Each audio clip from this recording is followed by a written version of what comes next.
Hello everyone, welcome back to another video. So in this video I'm going to be talking about these free MacBook Pros I got from work.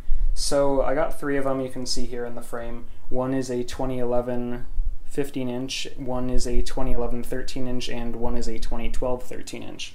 So I'm going to talk about the 2012 13-inch first. So here we have the 2012 13-inch, and this came with a 2.5 GHz Core i5-3210M. Both of the 13 inches didn't come with RAM or a hard drive, but that's okay, I can throw something in. I have 8 gigs of RAM to put in each of these systems. So this machine is overall in really good condition. There's like a tiny nick in the side right here, but other than that, there's just like a scuff on the bottom and that's it. So really nice condition, I'd say almost mint.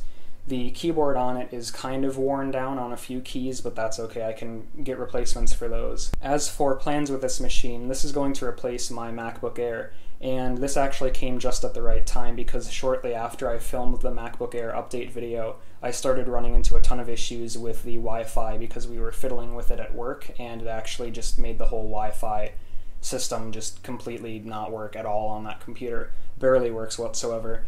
So it's really slow and everything. So like I said, this came just at the right time because I need an upgrade to the MacBook Air.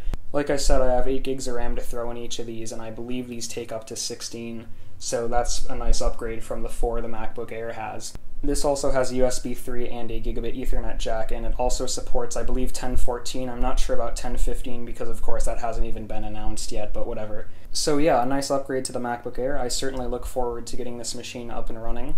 And with that said, I'm going to move on to the 2011 13-inch.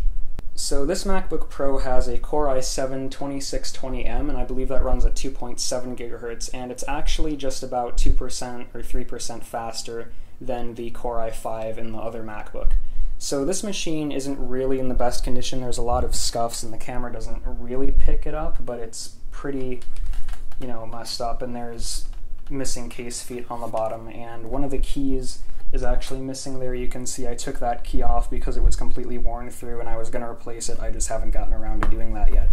So as for my plans with this laptop, I'm probably going to use this as my dedicated Windows laptop because for one thing I'm selling my gaming laptop over there, and another thing, that gaming laptop is just too heavy to carry around with me and I need an adapter because it just drains the battery with the 660M in it, I believe that one has. So yeah, I'm just going to be installing Windows on this eventually, and it's going to be my dedicated Windows laptop.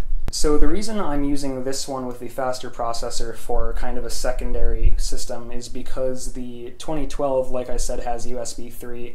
It also supports the more modern operating systems, and honestly the 2 or 3% difference in performance doesn't really justify me having less support and USB 2 versus being able to have USB 3. So I think that's all I have to say about this machine, so I'm going to go on to the 2011 15-inch. So this machine, of course, is a 2011 15-inch MacBook Pro, and we really all know what happens to those, and unfortunately the same happened to this. And if you don't know what that is, the video card on all of these fails eventually, and that's what took this one. So I'm going to be using this mainly as a parts machine. Well, really that's all I can use it for, is a parts machine. So from here I'm probably going to be able to salvage the optical drive, the motherboard or logic board as they're called on MacBooks can be used as a donor board, and the keys on these, like I said earlier, the keys on the other MacBook Pros, the 13 inches, are kind of worn down, so I'm probably going to salvage a bunch of keys from this computer and the other 2011s I have laying around, because if you've been watching my channel for a long time, I have like 6 of these now. So another really cool kind of parts salvage type thing is I actually figured out how I can run the high-res anti-glare displays as external monitors, and you can see that one's kind of dusty there. But like I said, I figured out how I could run these as external monitors. I basically pulled one of these apart and got the panel model number, and I found a corresponding driver board for it. And as far as I can tell, and people have had luck with this, I just have to get that driver board and it basically turns it into a DVI or VGA monitor. Like I said, I have like 6 of these MacBook Pros laying around and they all have the high-res anti-glare display. So I can make 6 nice 1680 by 1050 monitors out of them. So yeah, I think that's really all I have to say about this one. So the reason the 13-inch MacBook Pros were given to me is because they basically have hard drive issues. after talking to some people in the Louis Rossmann Discord, they basically told me it's probably the hard drive cable on these, because that's a very common issue with these. In fact, a couple of my friends who I've also been talking to have had the issue multiple times, and they've replaced the cables multiple times.